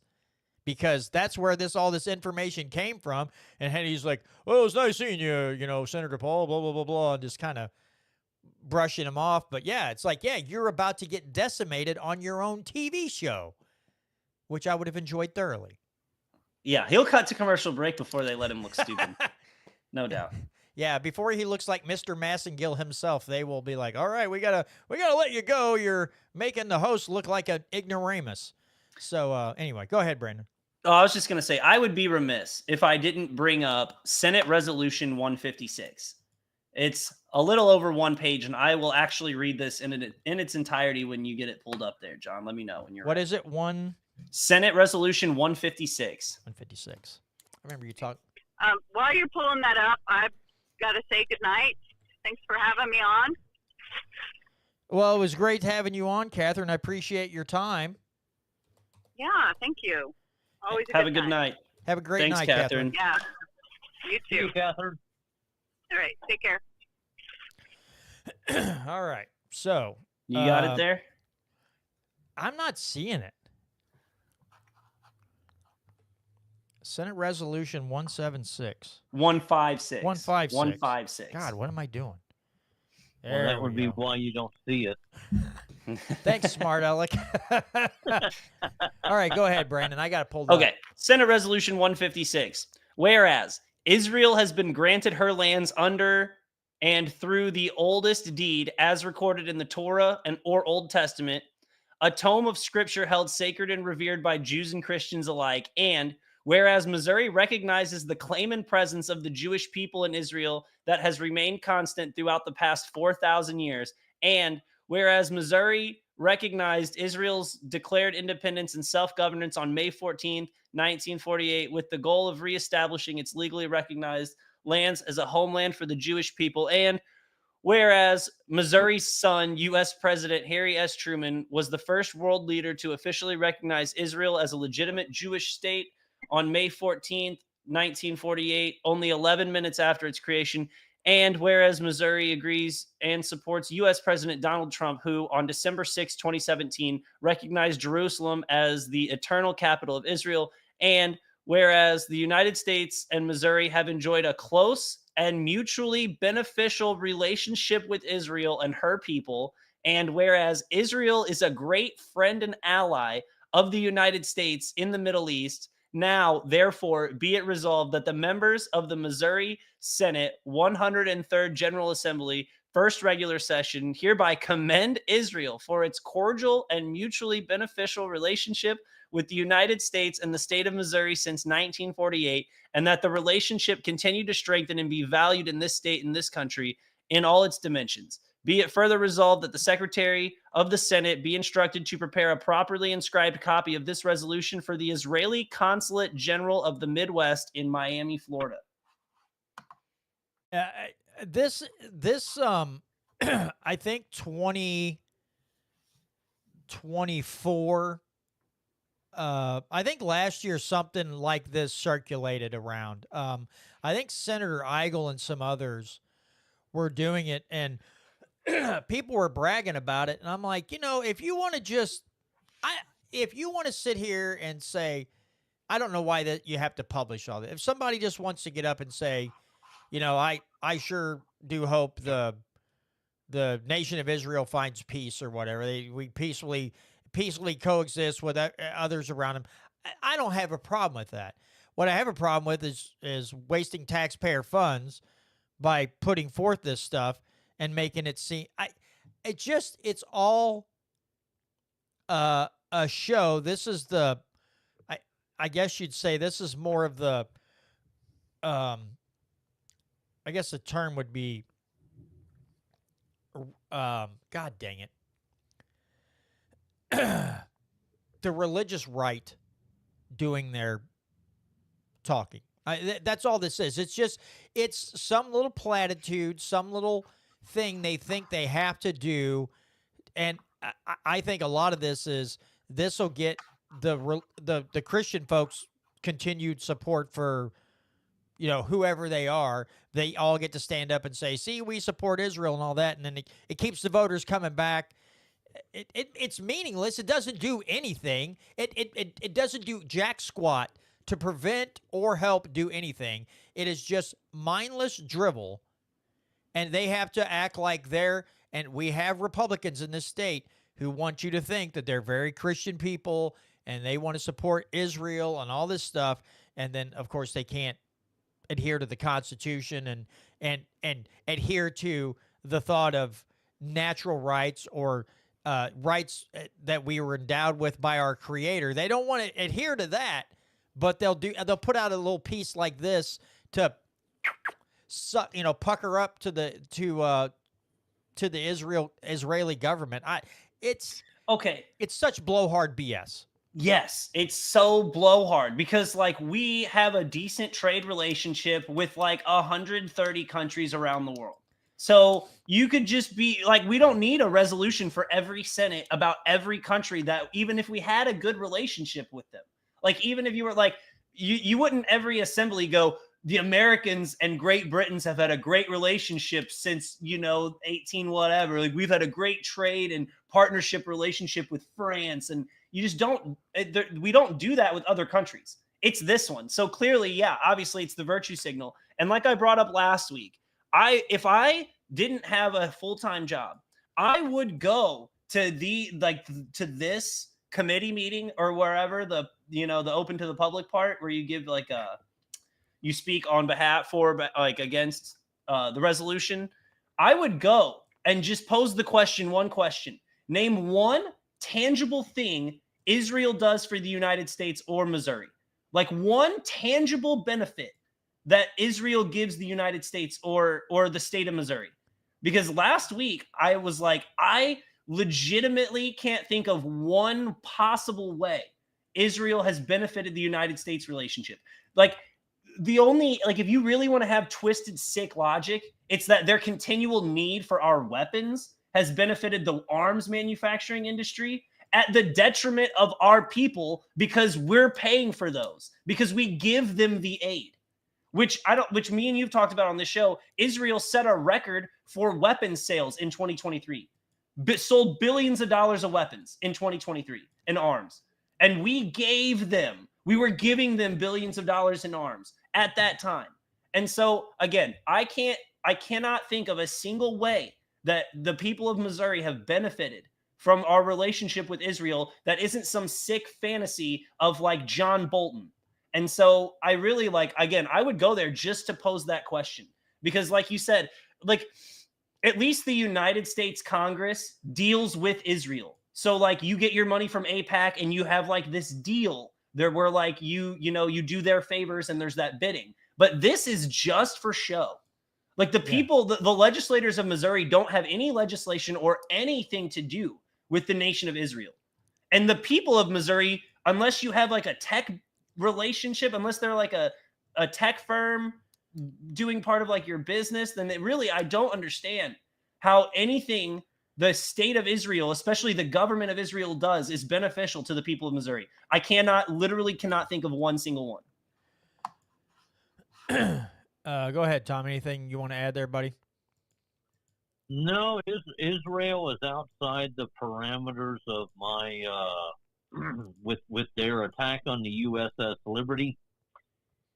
That's outside the parameters of my my discussion.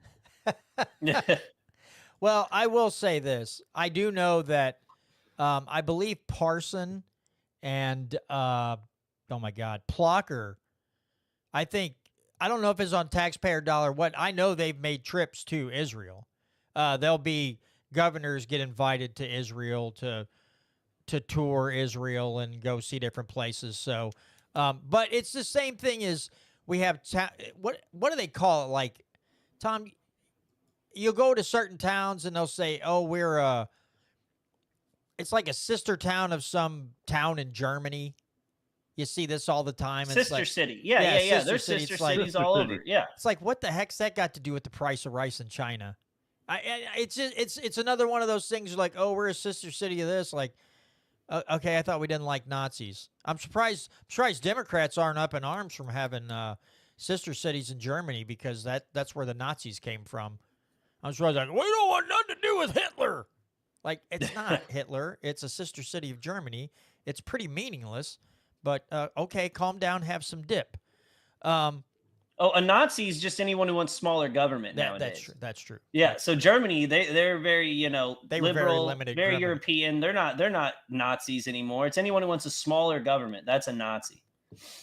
Tom, because I have a tendency to forget things, let's talk a little bit more about I say you. The Lock and Smith Foundation has a new website that that's being continually improved and added onto. So why don't you give everybody run down the website, give everybody a little bit of detail so we can drive some traffic there if people want to see what you guys have to offer. Well, if you go to Legiscore, LEGISCORE.us, you'll go right to our home page, and there's a toolbar across the top that has home, constitutional scorecard, awards, articles, events, yada, yada, yada. If you click on the constitutional scorecard, you can see the last time we updated our spreadsheet that they voted on 76 pieces of legislation in the House. 75 of those have passed. We've reviewed 29 of them, of which we've objected to 21 of them. So right now the House is batting a whole 31% for constitutionality. And if you continue to scroll down on the screen, you can see which bills that we've reviewed. It starts with HB 32, HB 58 we haven't gotten to yet. As you can see, we accepted HB 32. And you can scroll across to see where the bill is at currently. And then 68, 73, 75, and 87, we rejected every one of those bills. You can see the section that we use to reject that part is it's actually in the bill. It's part of the revised statute that they're changing. And we give you our belief what the constitutional objection is. So you can scroll the whole way down. If it's red, we've rejected it. If it's green, we've accepted it. If it's blue, it is our conclusion that regardless of whether you accept it or reject it, vote-wise, it's not – either way you vote could be deemed constitutional. So we've kind of removed those from the equation, which is why they're blue. We used to call these Arante bills, but now they're called aut modo, which is a Latin term. I forget what it stands for, though, but you can scroll down even further to determine what aut modo means. It is somewhere in here. Yeah, I just saw it. HB 419, aut motto. Let's see. But I thought Clinton had put in. So is Latin for either way. There is no constitutional objections identified. However, the content of the bill does not warrant scoring, and a vote either way will not affect the final score. Absent still scores 0, and present still scores 1. Yeah, aut modo was better than ooh.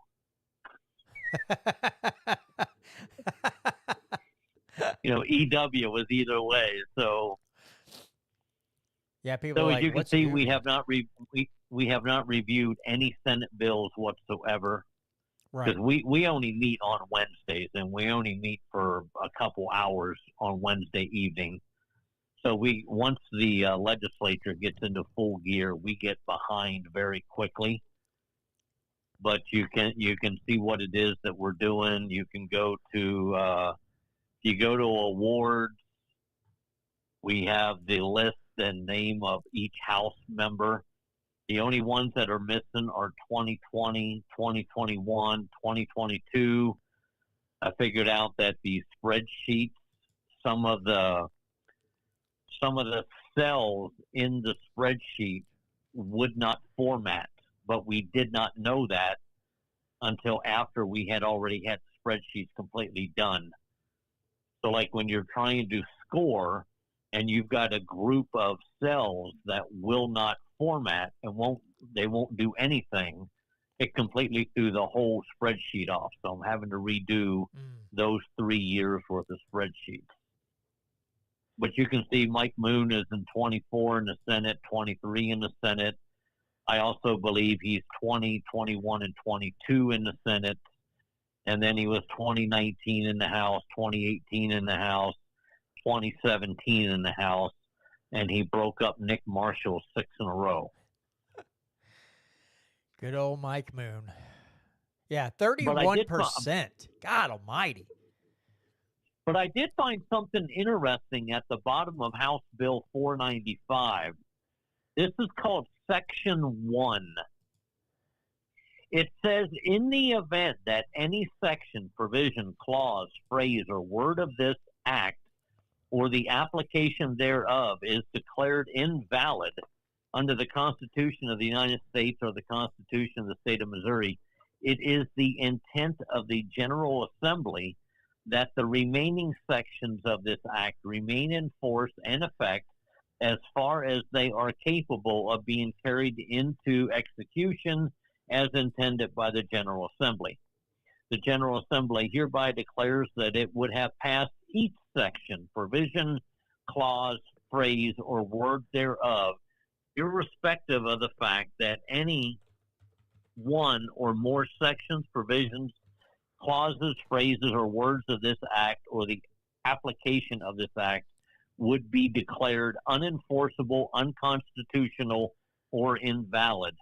So even at the bottom of this bill on page 58 and the top of page 59, you got the legislative body who's already made the determination that it's quite possible that the court may come in and opine that their interpretation of the titling public safety is way too broad, and they'll just declare this act unconstitutional. So the legislative body is trying to do an end run around that opinion, just in case it happens. Yeah, very interesting indeed.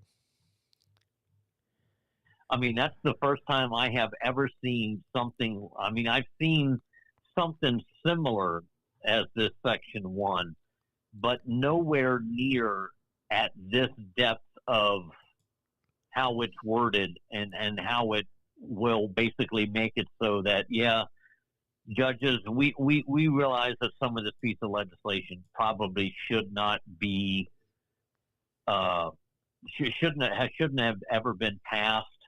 But regardless of what you think, we're going to tell you that we would have passed it anyway, one at a time if needed to be, but we decided to throw it all into the stew pot, stir it all up, and this is the way it's going to be no matter what it is that you say or do. Quite interesting. Yeah.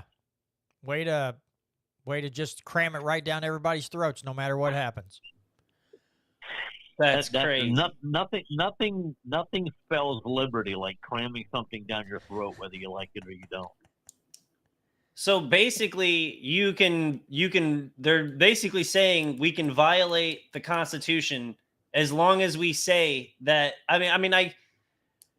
On some very practical level, it makes sense, but like, it's still it's the wrong way of doing it, but it's just so like, yeah, we know we're doing it the wrong way. We'll do it the right way if you make us, but we're doing it this way for now. Like, that's just such a weird admission. I don't know. It's strange. Well, they know for a positive fact that the black robes don't have a policing power. So they could declare something unconstitutional, but it requires an act of the legislative body. It also requires an act of the executive body to put the full force and effect into it. And the way I see it, it's almost like they're thumbing their nose at the justices going, yeah, we think you're going to declare part of this unconstitutional because we've gone way outside the parameters of public safety. But we're just telling you right now that we would have done all of this separately if needed to be. But we didn't see that it needed to be done separately, so we threw it in the big pot. Yeah, we made an omnibus bill, and now we're just going to cram it down your throats, whether you like it or not. Typical, Yeah. typical, Pretty much. typical Jeff City behavior. I mean, just to put it bluntly and quickly, is just typical stupid out of Jeff City as far as these freedom-loving people as they do. I think what's interesting, Tom, is you're kind of seeing what you said a second ago playing out on the federal level too, because you had that judge that ruled that Trump's deportation effort was unconstitutional when he was flying people to either Honduras or El Salvador, and they did it anyway. Like the judge was like, you can't send that plane out with those people. They haven't had their due process or whatever. And Donald Trump was like, you and what army? And the plane flew off anyway. It was like a big deal for like a day and a half. And so it's interesting that your point is that like the judicial branch has no enforcement mechanism to it. So they can, like you said, they can declare something unconstitutional, but without a wing of enforcement to it, the executive branch can basically step over that, and did on that particular instance for sure. Yeah, and I'm not too sure that the judge had the authority to opine the way he did based on his position. But in reality, the judge's opinion was correct, because if you read the Alien Act, we literally have to have had declared war against the country of who it is that we're deporting those people, of which we have not done. And you literally have to go back to the definition of what a declared war is back in the time frame that was written, which was 1798. You don't get to use today's terms. So A very was it light- unconstitutional? Yes, it was. A very light authorization use of military force doesn't qualify as declaring war in 1798. No, not according to the framers and the founders. Okay, just wanted to make sure that was perfectly clear. Wanted to clarify that point. Yeah. All right, folks. Well, that's going to do it. Oh, Tom, real quick, again, before we go, mention, please go over where people can find your every Friday when you're on KSGF, where people can find that if they want to listen to the archives of what you call the least listened to hour in radio. It is the least listened to hour of programming on KSGF weekly, every Friday morning, except for the last Friday from 7 a.m. to 8 a.m. I discuss legislation, the Missouri Constitution with Nick Reed. I also started a Substack called Legislation versus Constitution.substack.com, to where I've been taking some of these pieces of legislation and I've been making it so that people can understand how it is that you can come to a conclusion of whether it's constitutional or not, what the bill does, what it doesn't do. And I guess I've got like 15 of these Substack articles written now.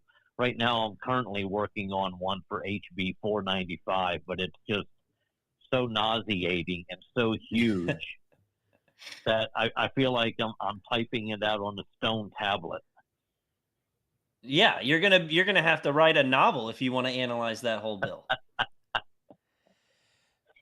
All right, folks. Well, that's but I'm trying to go ahead. I'm trying to keep them down to like 1 or 2 pages, but I'm finding it hard to do that with HB 495.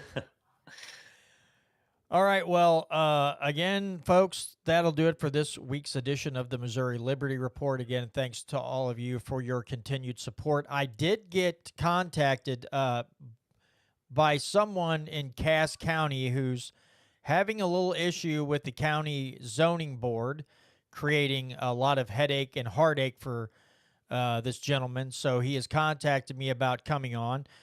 So whatever listener out there who guided this gentleman towards me, he didn't mention who they were, but I appreciate that, and I am doing what I can to see if I can get him on in the next week or two. It is an interesting story.